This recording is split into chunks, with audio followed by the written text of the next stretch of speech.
ഇതാണ് എനിക്ക് പറ്റാത്തത്. അവള് ചിരിക്കാൻ നിൽക്കുകയാണ്. എനിക്ക് ഇതിനെ കണ്ടിട്ട് ചിരി വരിക. കണ്ടിട്ടില്ല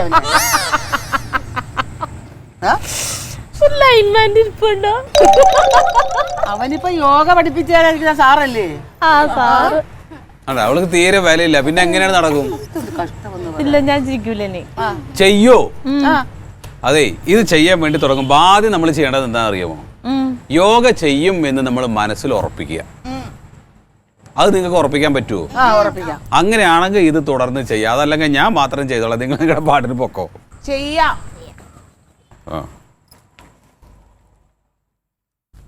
എനിക്ക് അവളുടെ ചിരി കാണുമ്പോ അമ്മ എഴുന്നേറ്റ് പോടുന്നു. ഞാൻ ശരിയാക്കിക്കോളാം. ആ, അപ്പൊ നമ്മൾ തുടങ്ങുന്നതിന് മുമ്പ് ആദ്യത്തെ എന്താന്ന് അറിയണ്ടേ? അറിയണം. എന്താണ് യോഗ? ശ്വാസം ഇങ്ങനെ പിടിച്ച് വലിച്ചു വിടുന്നത്. അതാ ശരി. അടുത്ത ആള് എന്താ യോഗ എന്ന് പറഞ്ഞ? എക്സസൈസ്. ആ, പിന്നെ രാവിലെയൊക്കെ ഇങ്ങനെ എല്ലാരും ചെയ്യേണ്ട ഒരു സാധനം. പിന്നെ അറിഞ്ഞൂടാ. യോഗ എന്ന് പറഞ്ഞു കഴിഞ്ഞാൽ ചേർച്ച എന്നാണ് അർത്ഥം. നമ്മുടെ വീട്ടിലില്ലാത്തത് ചേർച്ച. അയ്യോ, നമുക്ക് യോഗ പഠിക്കണം. ചേരട്ട് നമ്മളെല്ലാരും ഒന്നിച്ച്. അമ്മ നല്ലോണം സ്കോർ ചെയ്യുന്നുണ്ട്. ഇനി ഇത് കേക്ക്. വേറൊരു കാര്യം കൂടെ, അതായത് ആയുർവേദം കഴിഞ്ഞാൽ ഭാരതം ലോകത്തിന് സംഭാവന ചെയ്തിട്ടുള്ള ഏറ്റവും വലിയ ഒരു കാര്യമാണ് എന്ത്? യോഗ. പതഞ്ജലി മഹർഷിയാണ് യോഗയുടെ ആചാര്യൻ. ആരാണ്? പതഞ്ജലി മഹർഷി. നിന്നെ മട്ടും ഭാവം കണ്ടപ്പോ ഞാൻ വിചാരിച്ചു നീയാണ് ഈ കുന്ത്രാണ്ടത്തിന്റെ ആചാര്യൻ. കുന്ത്രാണ്ടതൊന്നും പറയരുത്. പരിഭാവനമായ കലയാണ് യോഗ അല്ലേട്ടാ? കറക്റ്റ്. യോഗ എന്ന് പറഞ്ഞ എക്സസൈസ് കലയാണ്. കലയാണോടാ? അതായത് എക്സസൈസ് ആണ്, കലയാണ്.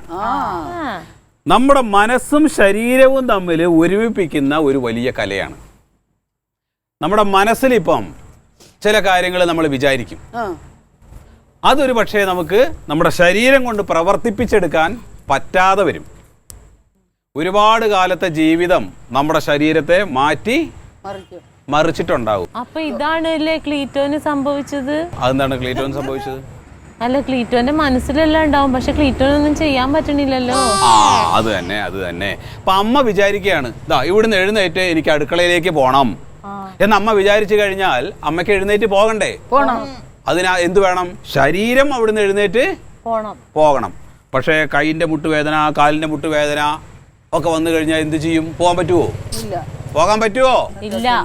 ഇല്ല. അപ്പൊ നമ്മൾ മനസ്സും ശരീരവും ഒന്നിപ്പിക്കുന്ന പ്രക്രിയയാണ് എന്ത്? യോഗ. പോകാൻ പറ്റില്ല. അപ്പൊ എനിക്ക് യോഗ അത്യാവശ്യമാണ്. അപ്പൊ നമ്മുടെ മനസ്സിൽ എന്ത് തോന്നുന്നു, അത്തരം കാര്യങ്ങളെ കൃത്യമായിട്ട് ശരീരം കൊണ്ട് ചെയ്യിപ്പിക്കാൻ കഴിയുന്നതാണ് യോഗ. അപ്പൊ ഇനി ശ്വാസം പിടിച്ച് നേരെ ഇരിക്കും. ഇങ്ങനെ ഇരിക്കുന്നതിന് അർദ്ധപത്മാസനം എന്നാ പറയാ. എന്താ പറയാ? അർദ്ധപത്മാസനം. പത്മനാസനല്ല, പത്മനാസന. അർദ്ധപത്മാസനം.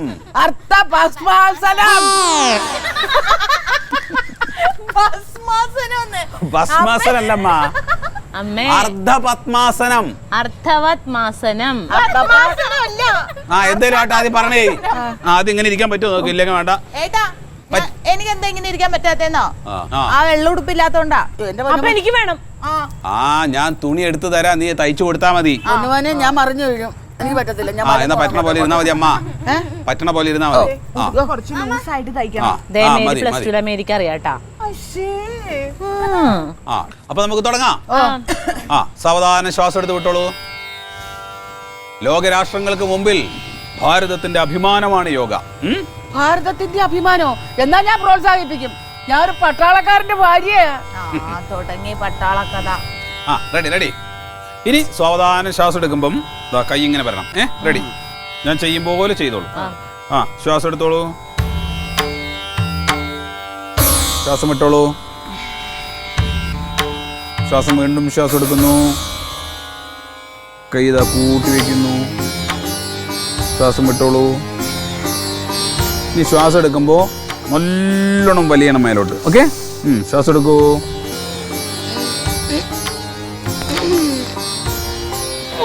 ശ്വാസം വിടൂ. കൈ സാവധാനം താഴേക്ക് വരട്ടെ.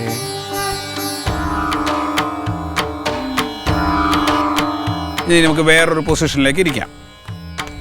കാല് മുട്ടുകുത്തി വെക്കൂ. ഇങ്ങനെ മുട്ടുകുത്തി നിന്നോളൂ. അത് ഒക്കുവാടാ എനിക്ക്. നോക്കൂ അമ്മ, പറ്റുമെങ്കിൽ മതി, ഇല്ലെങ്കിൽ അങ്ങനെ ഇരുന്നോ. പിന്നെ സാവധാനം ചെയ്താൽ മതി. ഇങ്ങനെ ഇരിക്കണതാ വജ്രാസനം. ഇതെന്താണ്? വജ്രാസനം. വജ്രല്ല, വജ്രാസനം. വജ്രം വജ്രം. ആ, വജ്രാസനം എന്ന് പറയുന്നത് അത് ഈ അമ്മയാ. ആ, ഇരുന്നോ. ശ്വാസം നേരത്തെ ശ്വാസം എടുത്ത പോലെ ശ്വാസം എടുക്കുക. എടുത്തോളൂ. അപ്പൊ കൈ മേലോട്ട് വരണേ. കൈ മുമ്പിലേക്ക് വരണേ. ഇരിക്കാൻ പറ്റത്തില്ല. കാലുമിരിക്കേ. പ്രാക്ടീസ് ആവണ്ടേ? ആ, അമ്മ സാവധാനം ചെയ്താൽ മതി. തങ്കരിക്കണം. ആ, ദേഷ്യമൊക്കെ പോണം കേട്ടോ. റെഡി? ശ്വാസം എടുക്കണു. ബാക്കിലേക്ക് വളഞ്ഞു വന്നോട്ടെ. ഇനി ശ്വാസം വിട്ടോണ്ട് താഴെ വരാം. പതിഞ്ഞ് കിടക്കാം. സുഖമായിട്ട് പതിഞ്ഞ് കിടക്കാം. അവിൽദാരുടെ ആണ്ടുബലി കഴിഞ്ഞ മാസം കഴിഞ്ഞതാണല്ലോ. ഇതെന്താണ് പരിപാടി? ആരാ കള്ളത്തരം കാണിക്കണം? ആ, ഇനി ശ്വാസം എടുത്തോണ്ട് നിവർന്ന് വരാം.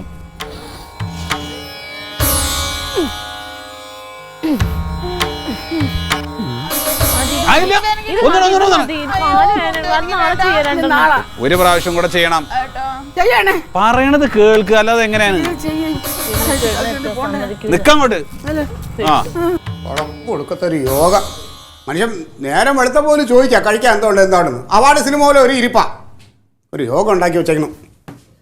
കഴിക്കാൻ വല്ല കടി. കഴിക്കാൻ കഞ്ഞിയും പയറും ഉണ്ടല്ലോ. കഞ്ഞി അപ്പുറത്തുണ്ട്, അതെനിക്കറിയാം. ഈ വീട്ടിൽ എന്തുണ്ടെന്നാണ് ഞാൻ ചോദിച്ചത്. ഈ വീട്ടില് കഞ്ഞിയും പയറും ഉണ്ട്. തങ്കം, നീ കളിക്കരുത്. എന്റെ ക്ഷമയെ പരീക്ഷിക്കരുത്. ഞാൻ വിശന്നെന്റെ ഇടപാട് നിന്ന് നിൽക്കാം. കഴിക്കാൻ എടുക്കാം എന്തായാലും. ക്ലീറ്റോ ഒരു കാര്യം മനസ്സിലാക്കാൻ വേണ്ടി പറയാണ്.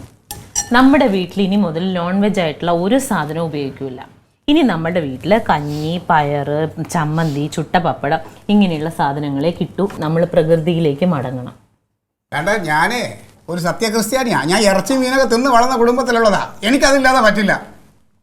എന്തിനാ ക്ലീറ്റോ ഈ പാപം എല്ലാം വലിച്ച് തലയിലോട്ട് വെക്കണേ? ഈ പക്ഷികളെ മൃഗങ്ങളെയൊക്കെ കൊന്നു തിന്നാനായിട്ട്. ഹോ, ഞാനേ കഴിഞ്ഞ ജന്മത്തിൽ ഒരു പുണ്യാത്മാവായിരുന്നു. ഒരുപാട് പുണ്യങ്ങൾ ചെയ്ത. ഈ ജന്മം ഞാൻ ഇതിൽ പാവം ചെയ്യാൻ തീരുമാനിച്ചു. നീ കഴിക്കാൻ എന്തെങ്കിലും എടുക്കടി. ഇന്നാ ഇത് കഴിച്ചോളാൻ പറഞ്ഞില്ലേ ഞാൻ? ക്ലീറ്റോ, ഇങ്ങനെ കോപിച്ചിട്ട് കാര്യമില്ല. ക്ലീറ്റോ സമാധാനത്തിലേക്ക് വാ. ക്ലീറ്റോ, മനുഷ്യൻ വിശന്നിരിക്കുമ്പോ നീ ചൊറിയണ വർത്താനം പറഞ്ഞ് ഞാൻ പൊട്ടിത്തെറിക്കും. എന്തിന് പൊട്ടിത്തെറിക്കുന്നു? ക്ലീറ്റോ എന്നെ നോക്ക്. ഞാൻ എന്തുമാത്രം കോപിച്ചിരുന്ന ഒരാളാ. ഇപ്പൊ എനിക്ക് കോപമൊന്നുമില്ല. എൻ്റെ എല്ലാ കോപവും ഞാൻ യോഗയിലോട്ട് സമർപ്പിച്ച് ഇപ്പൊ എനിക്ക് ശാന്തിയും സമാധാനമാണ്. എന്തൊരു സുഖാണെന്നറിയോ? യോഗ എന്റെ സമാധാനം നഷ്ടപ്പെട്ടുകൊണ്ടിരിക്കുകയാണ്. നീ കഴിക്കാൻ പറ്റാൻ തരണ്ട. ക്ലീറ്റോ, ക്ഷമ നമ്മള് ഗമയാക്കണം. യോഗ ചെയ്യണമെങ്കിലേ ഒരു യോഗം വേണം. കർത്താവേ, നീ കളിക്കാതെ എനിക്ക് കഴിക്കാൻ വല്ലതും തരുന്നുണ്ടോ? കഴിക്കാൻ ഇതല്ലാതെ വേറെ ഒന്നും ഇവിടെ ഇല്ല. എന്റെ ക്ലീറ്റോ മാത്രാണ് യോഗ കൊള്ളൂല എന്ന് പറയണേ. കൊള്ളൂല എന്ന് പറഞ്ഞ കാര്യം ഉണ്ടടി. ഇതൊക്കെ പഠിച്ചു വെച്ചിട്ട് ഇതുപോലത്തെ ഭ്രാന്ത് കാണിക്കാനല്ലേ?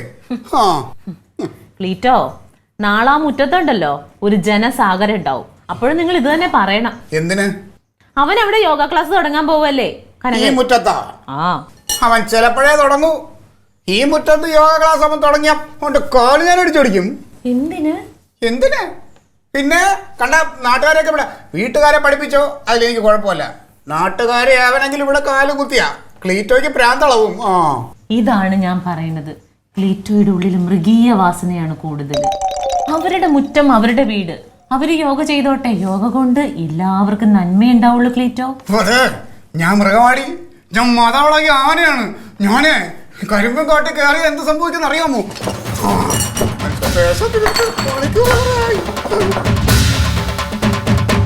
നല്ലതല്ലേ? ക്ലീറ്റോ ചേട്ടാ എന്തെങ്കിലും ഒരു കാര്യം കിട്ടാൻ കാത്തിരിക്കുക പ്രശ്നം ഉണ്ടാക്കാൻ. ആരിനി എന്ത് പ്രശ്നം ഉണ്ടാക്കിയാലും നാടിനുള്ള ഗുണമുള്ള ഒരു കാര്യത്തിന് ഞാൻ എതിര് നിൽക്കത്തില്ല. അതിൻ്റെ ഹബീൽദാറിൻ്റെ ആത്മാവ് സഹിക്കത്തില്ല. ഓ അമ്മേ, ഡോക്ടർ എന്താ എന്നോട് പറഞ്ഞെന്നറിയാമോ? എന്തോന്ന്? മനസമാധാനം വേണം, എന്നാലേ ഈ ചെയ്യണ ചികിത്സയൊക്കെ ഫലിക്കുള്ളൂ. അത് എന്ത് കാര്യത്തിന് മനസമാധാനം വേണം? അത് ചികിത്സയ്ക്ക് മാത്രമല്ല. എന്നാ പിന്നെ അമ്മ ഒന്നും പറയണ്ട. അമ്മ 7 ദിവസം ഉണ്ടെങ്കിൽ 8 ദിവസം മഴക്ക. അങ്ങനെ ഒരു വീട്ടിലാണല്ലോ ഞാൻ വന്നേ. നീ എന്തെങ്കിലും പറഞ്ഞായിരുന്നോ? അല്ലതേ ഇതിന്റെ കളർ ഇച്ചിരി മങ്ങിയില്ലേ? ആ അത് കുറച്ച് നാളായി. അതൊക്കെ മങ്ങി വരും. പുതിയതല്ലല്ലോ. പക്ഷെ കാല് ഞാൻ നടക്കുന്നുണ്ട്. അത് 2 ദിവസം കഴിഞ്ഞ് അങ്ങ് പോവും. ഞാനേ ഒന്ന് ചൂടുവെള്ളത്തിൽ കുളിക്കാൻ പോവാ. ആ ഇച്ചിരി ഉപ്പിട്ട് തിളപ്പിച്ച് കാലിലേക്ക് ഒന്ന് മുക്കി വെക്കാം. അപ്പൊ അതങ്ങ് മാറും, വേദന അങ്ങ് മാറും. ഇനി നാളെ ഉണ്ടല്ലേ യോഗ? ഒരു ദിവസവും മുടങ്ങാൻ പാടില്ല, എല്ലാ ദിവസവും ചെയ്യണമെങ്കിലല്ലേ. യോഗയും